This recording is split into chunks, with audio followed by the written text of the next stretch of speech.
Hallo, guten Abend. Ich bin der Daniel Brown, der Pastor der Freie Baptistengemeinde in Leutkirch und ich freue mich darauf, dass du da bist.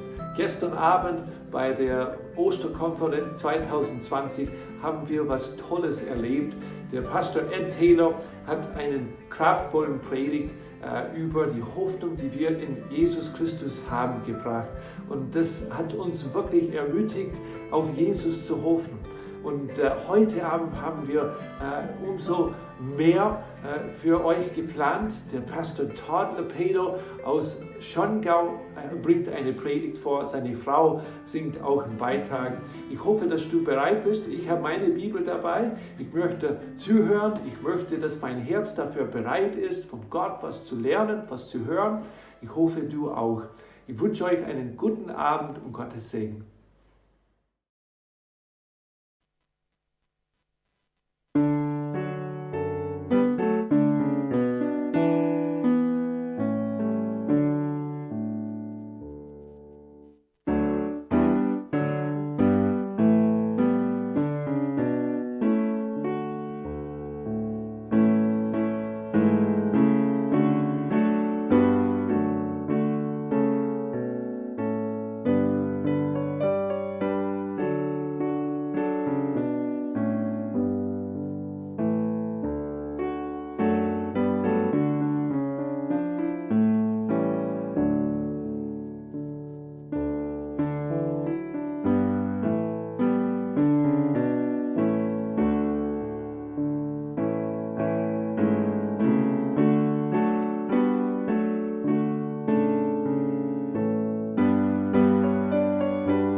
geschlagen und verhöhnt, gekreuzigt auf Golgatha.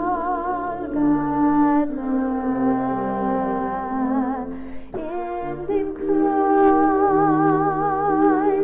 liegt die Kraft, Christus wird zum Fluch gemacht.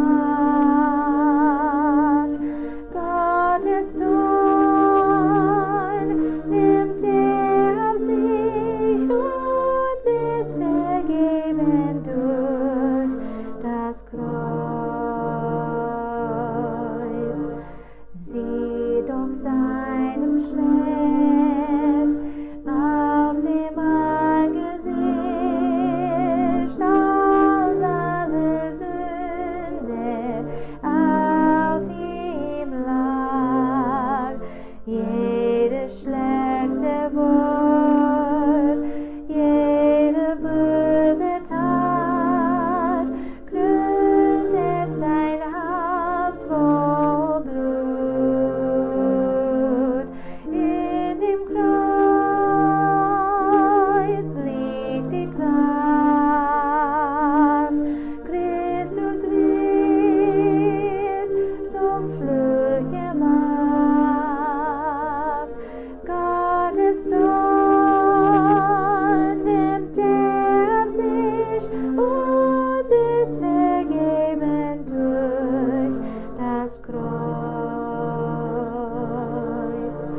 Das Licht verliert den Schein und die Erde bebt, als Gottes Sohn am Kreuz dort stirbt. Der Vorhang reißt in zwei, Tote stehen auf, sein Sieg ist jetzt vollbracht. In dem Kreuz liegt die Kraft, Christus wird zum Fluch gemacht. Gottes Sohn nimmt er auf sich und ist vergeben durch das Kreuz. Ja, mein Name steht in der durchbohrten Hand. Er litt für mich, nun bin ich frei. Der Tod ist jetzt besiegt und Leben mir geschenkt durch Jesu Tat am Kreuz. In dem Kreuz liegt die Kraft, Christus litt an unserer Stadt, starb für uns, welchen Preis uns ist vergeben durch das Kreuz.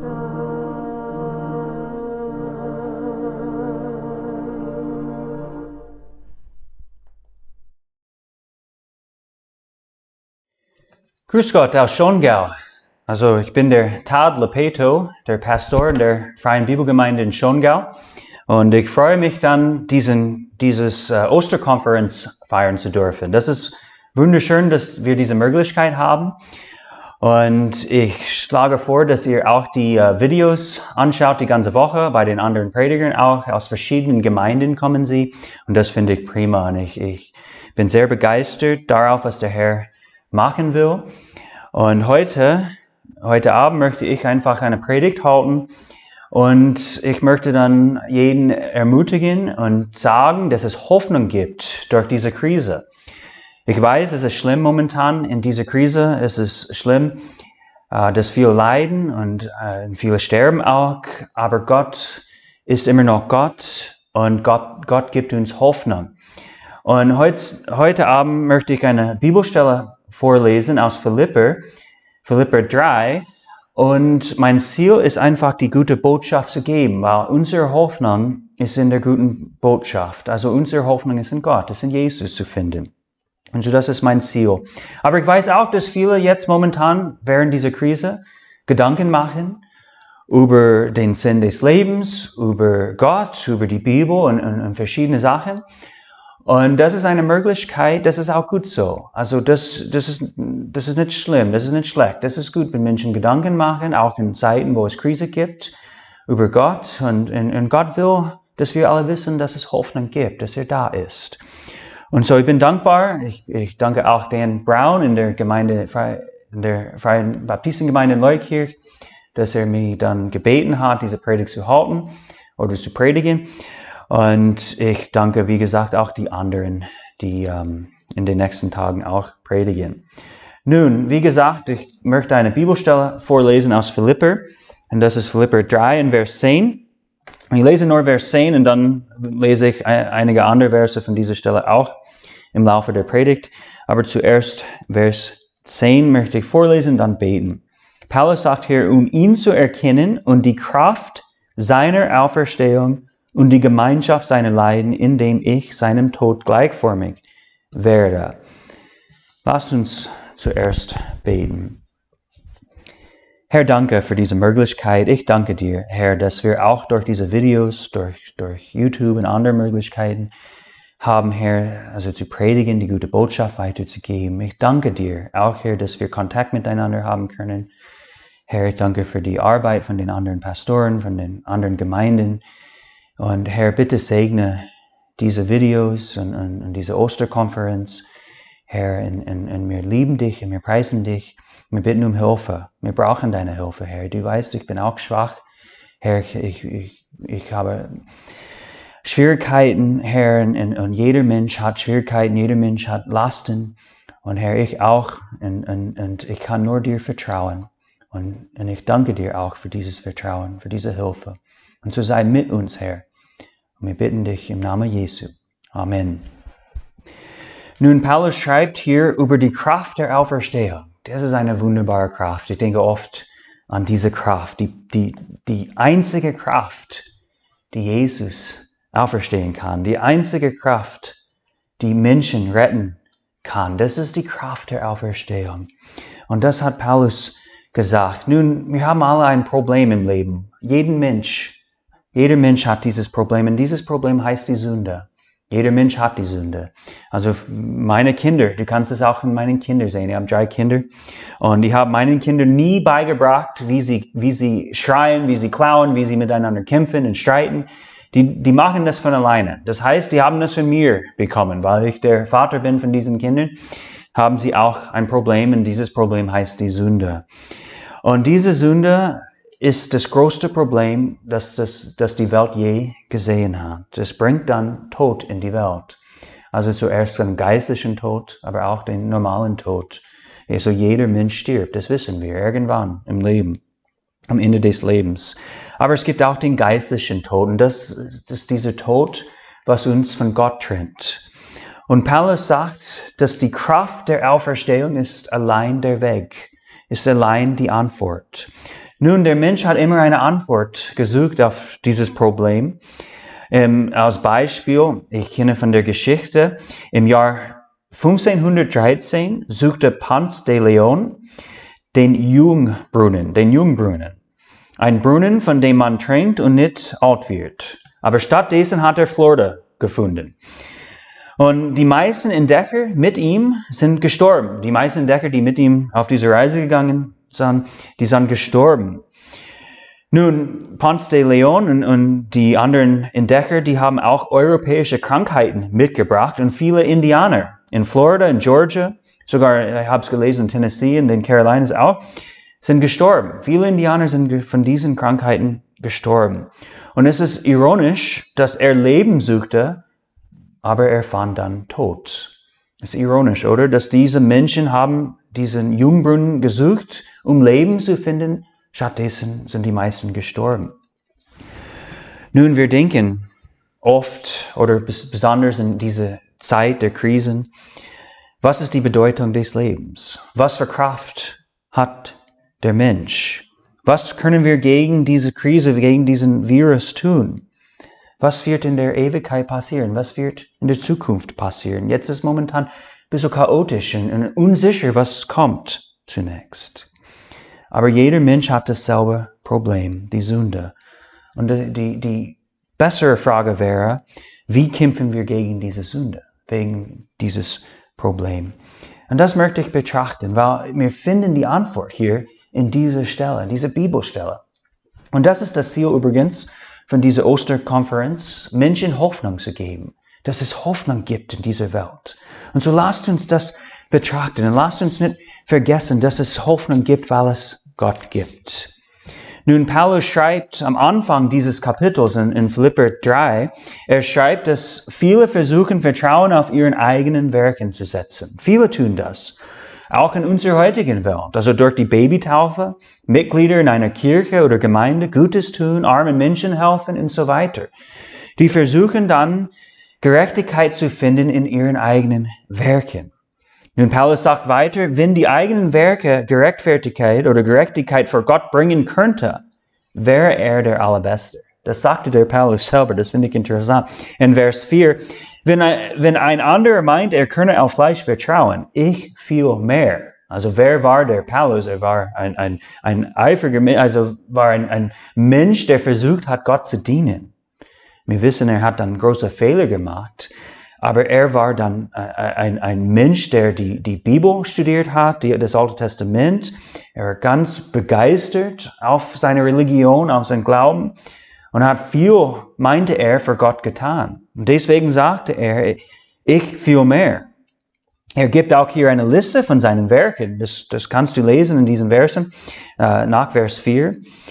Er gibt diese Liste und ich glaube, niemand von uns würde sagen, dass wir besser als der Apostel Paulus seien. Niemand würde. Ich würde das nicht sagen, dass ich dann heiliger wäre als Paulus.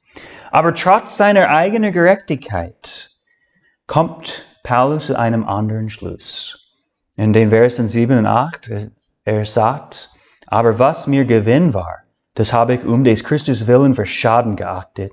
Ja, wahrlich, ich achte alles für Schaden gegenüber der alles übertreffenden Erkenntnis Christi Jesu, meines Herrn, dessen Willen ich alles eingebüßt habe, und ich achte es für Dreck, damit ich Christus gewinne. Nun, Paulus selber hat eingesehen, alles, was er getan hat, das reicht nicht. Es war eigene Gerechtigkeit. Das ist nicht genug.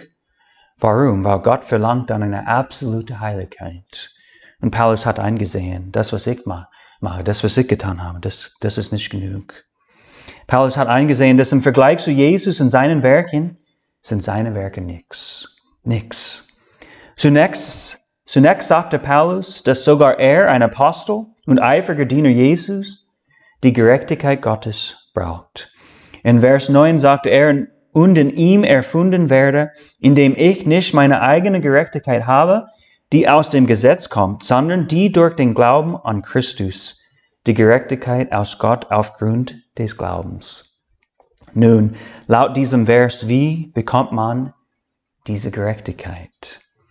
Wie bekommt man die? Durch Glauben steht es hier, die Gerechtigkeit aus Gott aufgrund des Glaubens. Gott liebt die Welt. Und er bietet jedem diese Kraft der Auferstehung an. Er sagte, du kannst auch diese Kraft haben. Ich kann deine Seele retten von deinem Problem. Was ist dein Problem? Die Sünde, wie alle anderen. An einer anderen Stelle in der Schrift, Epheser 2, 8 und 9, es steht, denn aus Gnade seid ihr errettet durch den Glauben. Und das nicht aus euch, Gottes Gabe ist es, nicht aus Werken, damit niemand sich rühme. Wir können nicht das ewige Leben bekommen, weil wir gute Menschen sind, weil wir gute Werke tun. Es steht hier, dass es aus Gnade durch den Glauben ist. Genauso wie Paulus in Philipper schreibt. Die Gerechtigkeit aus Gott aufgrund des Glaubens. Zunächst sagte Paulus, dass er in der Kraft der Auferstehung leben will. Nun, Paulus hat das ewige Leben und er hat das Heil, er hat ewige Sicherheit. Aber jetzt will er in dieser Kraft jeden Tag leben. Er will diese Kraft haben Und will dann Gott dienen. Und das wollen wir auch tun. Nun, was ist die Kraft der Auferstehung? Was ist diese Kraft? Was unterscheidet Jesus von allen anderen? Es gab andere gute Lehrer, es gab andere Propheten, es gab sogar andere, die Wunder getan haben. Aber Jesus war der Einzige, der sündlos war und den Tod besiegt hat. Den Tod besiegt hat. Diese Kraft, die Kraft, jemanden aus dem Tod zu bringen, ist die einzige Kraft, die retten kann, die deine Seele, deine ewige Seele retten kann. Der Mensch kann große Dinge tun. Das ist klar. Also Menschen waren auf dem Mond. Das finde ich ganz cool, dass Menschen auf dem Mond waren. Also die Menschen haben große Städte gebaut. Also vieles wissen wir über die Natur. Also der Mensch kann vieles. Aber kein Mensch hat Kraft, gegen den Tod zu kämpfen. Also genauso wie Ponce de Leon hat diesen Brunnen gesucht, aber nicht gefunden. Warum? Weil es es nicht gibt. Also die Kraft, gegen den Tod zu kämpfen, ist nur in Jesus zu finden. Die Kraft der Auferstehung. Aber Jesus hat Kraft sogar über den Tod. In 1. Korinther 15, Vers 55. Tod, wo ist dein Stachel? Totenreich, wo ist dein Sieg? Und dann Vers 57. Gott aber sei Dank, der uns den Sieg gibt durch unseren Herrn Jesus Christus. Nochmal, wo ist der Sieg über den Tod und die Sünde zu finden? In Jesus. Durch unserem Herrn Jesus Christus steht es. Und so viele suchen in unserer Welt wie Ponce de Leon, die suchen eine Antwort, die suchen eine Lösung. Jeder will ewig leben, oder? Also niemand will sterben. Aber nur in Jesus ist diese Kraft zu finden, die Kraft der Auferstehung, die Kraft für das ewige Leben. Nun, Paulus will mit dieser Kraft jeden Tag leben. Paulus hat, wie gesagt, das ewige Leben bekommen und Kraft mit Gott zu wandeln. Und er will in dieser Kraft leben. Und ich brauche auch die Kraft Gottes heutzutage. Ich brauche auch die Kraft, vor allem in diesen Zeiten, wo es diese Krise gibt. Ich denke, wir können zur Schrift kommen. Was ist in der Zukunft? Was ist mit meiner Arbeit? Was ist mit meiner Familie? Es gibt Kraft in Gott zu finden. Und es gibt Hoffnung in Gott zu finden. Nun, Gott bietet jedem diese Kraft an. Wenn du Jesus noch nicht als Herrn und Heiland angenommen hast, du bist kein Kind Gottes. Er bietet jedem diese Kraft an. In Johannes 3,16, denn so sehr hat Gott die Welt geliebt, dass er seinen eingeborenen Sohn gab, damit jeder, der an ihn glaubt, nicht verloren geht, sondern ewiges Leben hat. Genauso wie Paulus sagt er Jesus, dass die Gerechtigkeit Gottes, also das ewige Leben, durch Glauben kommt. Das sagte Paulus, das sagte Jesus auch. Aber Gott zwingt niemanden, dieses Geschenk anzunehmen. Jeder darf selber entscheiden. Gott zwingt dich nicht. Er will nicht zu dir kommen und sagen, du musst das und das tun. Du musst mich annehmen. Nein, er lässt uns selber entscheiden. Das ist unser Gott. Er liebt uns. Und das ist wirklich ein Zeichen der Liebe, in dem wir selber entscheiden dürfen. Wir sind keine Roboter. Nein, wir sind Menschen. Und Gott liebt uns so sehr, dass er am Kreuz gestorben ist. Aber warum? Warum ging er zum Kreuz? Wenn ich einfach durch meine Werke die Gerechtigkeit Gottes verdienen könnte, warum ging Jesus zum Kreuz? Das ist eine gute Frage, oder? Warum wollte Jesus zum Kreuz gehen? Das wäre ein Fehler von Gott, oder? Wenn ich einfach durch meine Taufe, durch meine guten Werke, indem ich Menschen helfe, das ewige Leben bekommen könnte, warum musste Jesus sterben? Dann wäre das ein Fehler, ein großer Fehler von Gott, dass Jesus sterben musste, wenn ich einfach durch meine Werke das ewige Leben bekommen könnte. Warum schrieb Paulus und Jesus, dass wir nur durch Glauben das ewige Leben bekommen könnten? Warum wollen so viele einen anderen Weg zu Gott finden, wenn es keinen anderen Weg gibt? Johannes 14,6, Jesus spricht zu ihm, ich bin der Weg und die Wahrheit und das Leben. Niemand kommt zum Vater als nur durch mich. Die Kraft der Auferstehung, das ewige Leben ist nur in Jesus zu finden, nur in Jesus zu finden. Aber das ist auch ein Grund für Hoffnung. Es gibt Hoffnung in Jesus. Ich muss nicht mehr selber vertrauen. Das wäre schlimm, oder? Wenn alle unser Vertrauen auf uns selber wäre, das wäre schlimm. Ich kenne mich. Ich kenne, was für ein Mensch ich bin. Ich mache ständig Fehler. Gott sei Dank ist es in Jesus zu finden. Gott gibt uns Hoffnung in dieser schwierigen Zeit. Er bietet dir das ewige Leben an und gibt dir die Kraft der Auferstehung, damit du aus dem geistlichen Tod kommst zum Leben. Er hat seine Kraft bewiesen. Er kann dich von der Sünde und von dem ewigen Tod erretten. Er kann das machen. Er hat die Kraft. Warum? Er hat Sieg über den Tod gehabt und er ist auferstanden. Und diese Kraft hat bestätigt, dass Jesus allein der Weg ist. Nun, das ist die gute Botschaft. Zusammengefasst, ich weiß, das ist ganz kurz, aber das ist die gute Botschaft. Nun, es gibt zwei Möglichkeiten für Antworten. Du kannst entweder Ja sagen oder Nein. Und ich möchte dann zwei Beispiele sehen in der Schrift, um zu sehen, wie Menschen reagieren, wie die antworten. Diese Frage hier. Das erste Beispiel ist in Lukas 18. In Lukas 18, und das ist der reiche Oberste. Dieser reiche Mann, der zu Jesus gekommen ist und eine Frage hatte. Und das zweite Beispiel ist sind die Jünger selber. Nun, zuerst kommen wir zu Lukas 18, die Verse 18 bis 27, und ich lese vor, und wir möchten diesen Mann betrachten als Beispiel. Als Beispiel. Jetzt habe ich die gute Botschaft weitergegeben. Ich habe gerade die Verse gezeigt. Wie können wir das ewige Leben bekommen?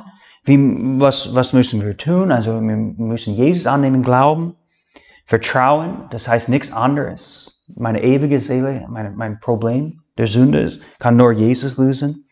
Das ist die gute Botschaft, dass Jesus gekommen ist, ein perfektes Leben geführt hat, gestorben ist und auferstanden ist für meine Sünde. Jetzt, wie können die Menschen antworten? Ich lese in Lukas 18, die Verse, wie gesagt, 18 bis 27. Und es fragte ihn ein Oberster und sprach, guter Meister, was muss ich tun, um das ewige Leben zu erben? Da sprach Jesus zu ihm, was nennst du mich gut? Niemand ist gut, als Gott allein. Du kennst die Gebote, du sollst nicht erbrechen, du sollst nicht töten, du sollst nicht stehlen, du sollst nicht falsches Zeugnis reden.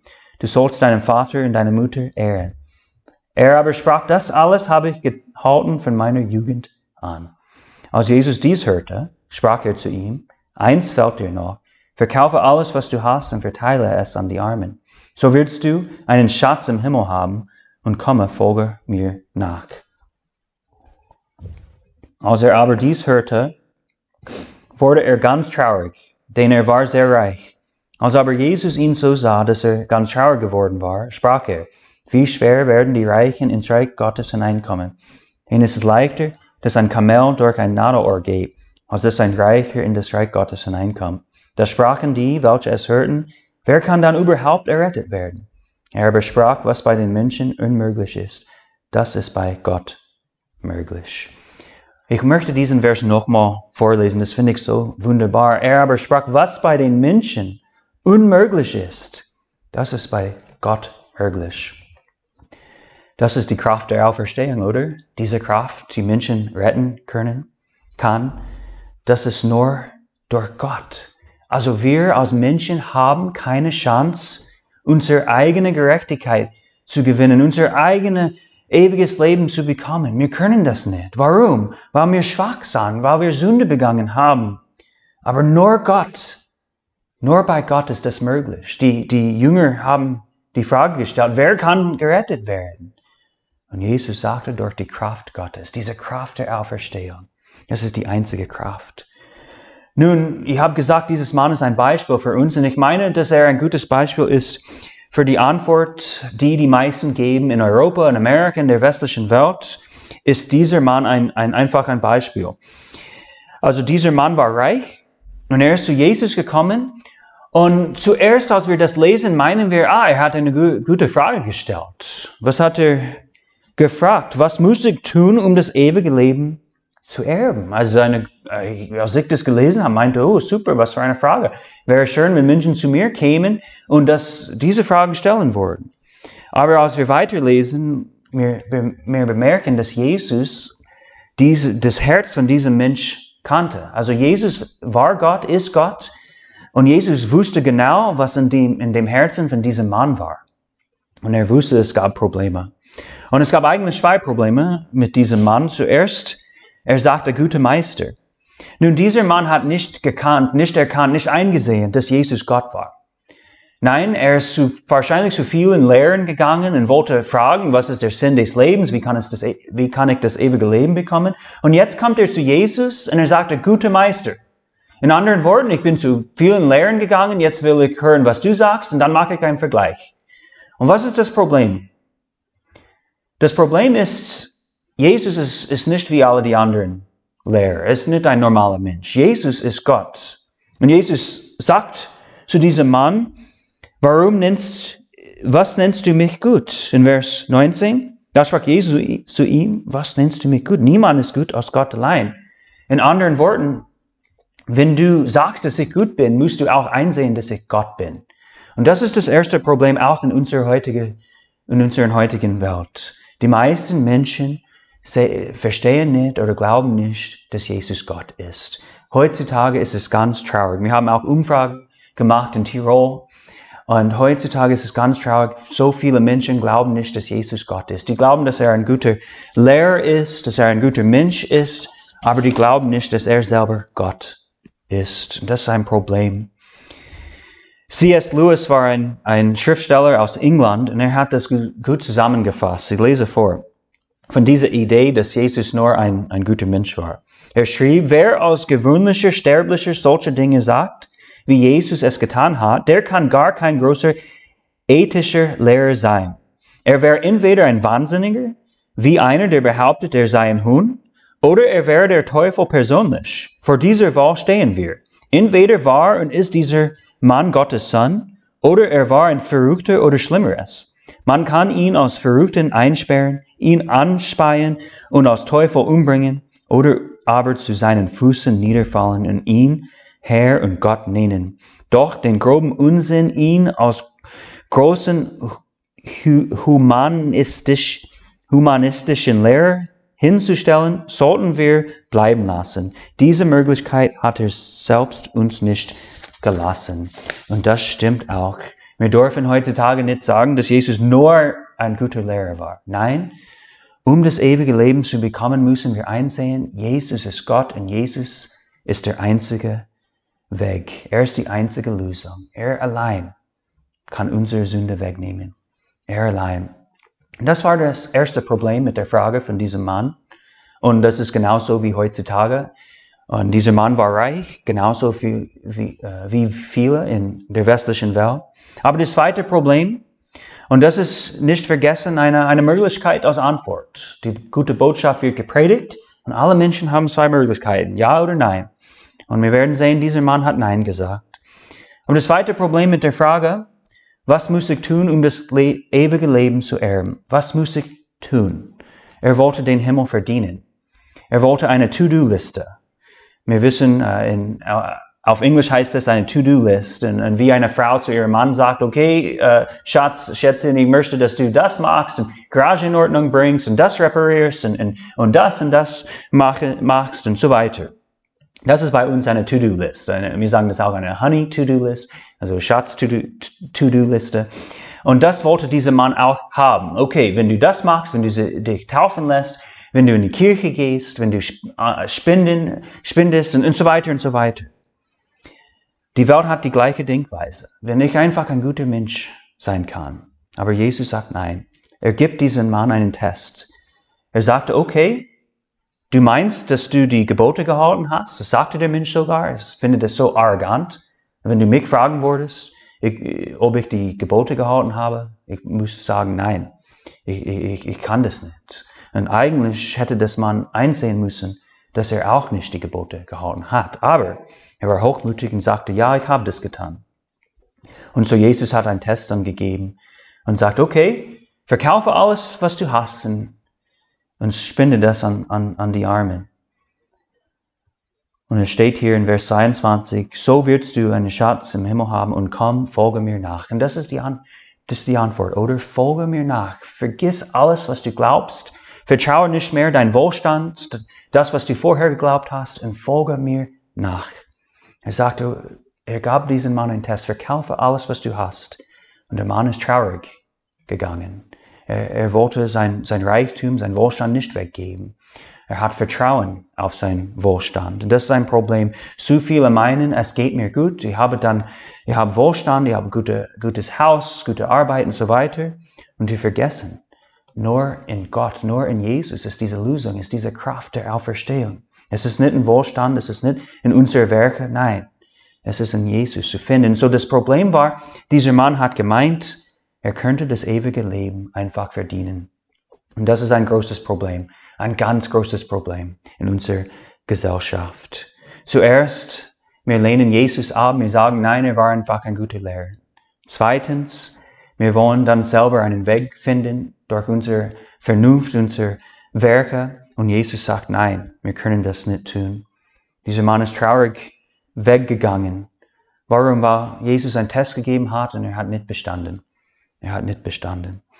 Und wie gesagt, die Welt denkt auch so. Ich habe meine Religion, ich habe meine Vertrauen, ich habe meine gute Werke, ich helfe Menschen, ich tue mehr gute Werke als schlechte Werke.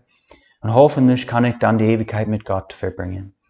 Und Jesus sagt, es gibt nur eine Möglichkeit, die Kraft der Auferstehung zu bekommen, also das ewige Leben.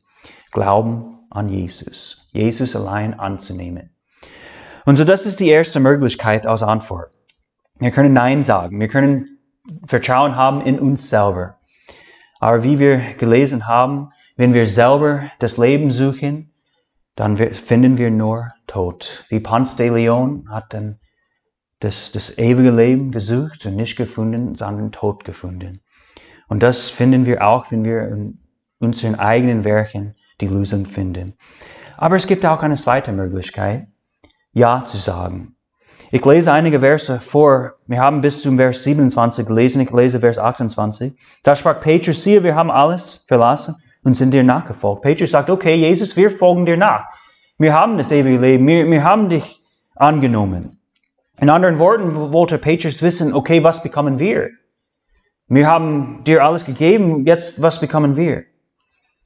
Und dann in Vers 29, Jesus aber sprach zu ihnen, wahrlich, ich sage euch, es ist niemand, der Haus oder Eltern oder Bruder oder Frau oder Kinder verlassen hat, des Reiches Gottes willen, der es nicht vielfältig wieder empfinge in dieser Zeit und in der zukünftigen Weltzeit das ewige Leben. Jesus erinnert Petrus daran, dass die haben eine Belohnung. Dass Petrus und die Jünger, die haben das ewige Leben. Und die haben Jesus angenommen. Deswegen haben sie das ewige Leben. Und dieser Mann ist traurig weggegangen ohne das ewige Leben. Aber die Jünger haben das ewige Leben gehabt. In Johannes 6, am Ende des Kapitels, ich lese einige Verse vor, in Vers 60. Viele nun von seinen Jüngern, die das hörten, sprachen, das ist eine harte Rede, wer kann sie hören?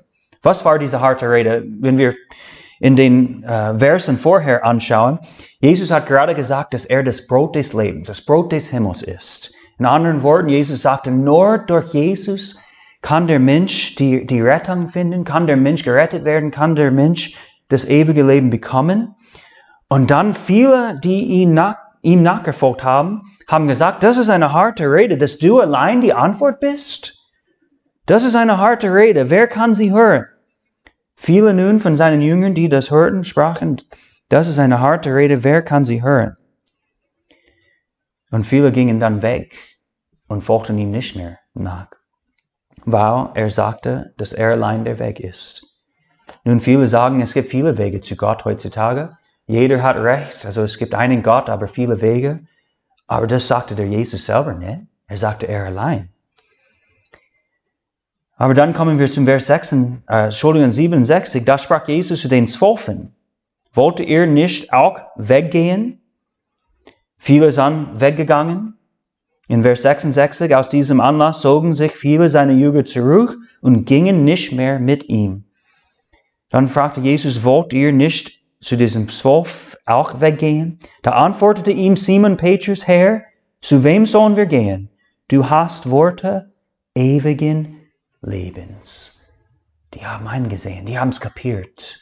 Es ist in Jesus zu finden, diese Kraft der Auferstehung, diese Kraft, die mir Hoffnung gibt, diese Kraft, die meine Seele retten kann, die mir das ewige Leben mit Gott geben kann.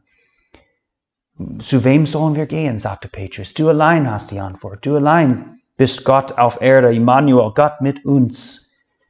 Die Jünger haben eingesehen, Jesus ist Gott, ist nicht einfach ein guter Lehrer, er ist Gott. Die haben auch gesehen, dass nur in Jesus ist das Heil zu finden, nicht durch ihre Werke. Nein, es war Vertrauen, wie Paulus geschrieben hat, in der guten Botschaft. Nun, es ist eine Krise in unserer Welt und viele machen sich Gedanken. Aber leider, viele kommen zu dem Schluss, dass die dann Hoffnung finden in sich selber. In Hoffnung finden, einfach wenn sie ihr Bestes geben.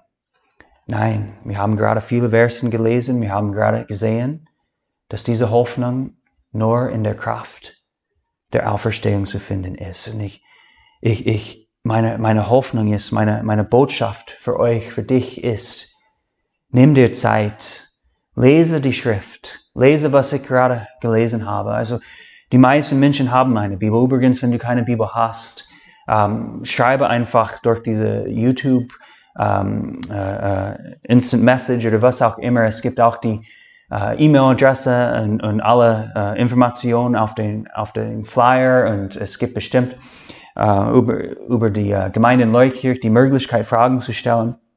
Bitte nimm dir Zeit und lese in der Schrift. Das ist das einzige Buch, was von Gott kommt. Das einzige Buch, das die Lösungen hat. Nun, es gibt eine Krise, aber das ist nur eine Krise von Gesundheit. Es ist ganz schlimm, das weiß ich. Es ist extrem schlimm. Und viele leiden, viele sterben. Und das ist traurig. Aber es gibt ein größeres Problem. Es gibt ein Problem, was nur Gott, was nur Jesus lösen kann. Und das ist das Problem der Sünde. Und wie wir gelesen haben, nur durch Glauben. Nur in diesen Worten, was Petrus gesehen hat, Jesus allein hat die Worte des ewigen Lebens. Und das wollen wir hören. Und unser Ziel, auch die anderen Prediger, ich hoffe, dass ihr auch die anderen Videos anschaut und von den anderen Predigern an den anderen Abend, also Mittwoch, Donnerstag, Freitag. Das ist unser Ziel, dass Menschen diese Botschaft annehmen und dass ihr Hoffnung habt und dass ihr Hoffnung findet in Jesus, weil es nur in Jesus zu finden ist. Der reiche Mann, er hat Nein gesagt. Er hat Vertrauen in seinen Wohlstand und ist traurig weggegangen. Die Jünger waren nicht reich, aber die haben eingesehen, nur in Jesus ist die Antwort. Und so, meine Hoffnung ist einfach, dass ihr diese Bibelverse liest und ihr Gedanken macht und dass ihr zum Schluss kommt, dass Jesus allein der Weg ist, auch für dich und dein Problem, das Problem der Sünde. Ich möchte jetzt dann zum Schluss beten. Ich wünsche euch dann Gesundheit und eine gesegnete Woche auch. Ich möchte dann beten und zum Schluss kommen. Herr, danke für diese Möglichkeit, über Internet zu predigen, über YouTube und Facebook und andere Möglichkeiten. Herr, danke auch für die Bibel, für die gute Botschaft. Herr, diese Botschaft hat Kraft. Und ich danke dir dafür, Herr. Es gibt Hoffnung nur in dieser Botschaft, diese Kraft, von der Paulus geschrieben hat, die Kraft der Auferstehung. Es gibt keine Kraft in dieser Welt. Der Mensch hat keine Kraft zu vergleichen. Nur diese Kraft kann Bezug über den Tod haben. Und ich danke dir dafür, Herr. Hilf uns, Herr. Wenn es jemand gibt, der dieses Video anschaut und nicht gläubig ist, hat Jesus nie angenommen. Ich bitte dich, hilf ihm, hilf ihr, Ja zu sagen und nicht wie der reiche Mann traurig wegzugehen, sondern wie die Jünger, du hast die Worte des ewigen Lebens. Herr, ich danke dir für deine Schrift. Ich bitte um Hilfe für alle die leiden mit dieser Krankheit, Herr, die Familie haben, die leiden. Und ich bitte dich einfach zu helfen. Und wir lieben dich, Herr, wir preisen dich, wir beten im Namen unseres Herrn und Heilands, Jesus Christus. Amen. Wie gesagt, ich wünsche euch gesegnete Woche. Ich hoffe, dass ihr die anderen Videos anschaut und dass ihr, wenn ihr Fragen habt, dass ihr euch meldet. Also durch die verschiedenen Möglichkeiten. Die anderen Pastoren stehen auch zur Verfügung. Ich denke, Dan Brown auch. Und so gesegnete Woche und Gott sei mit euch.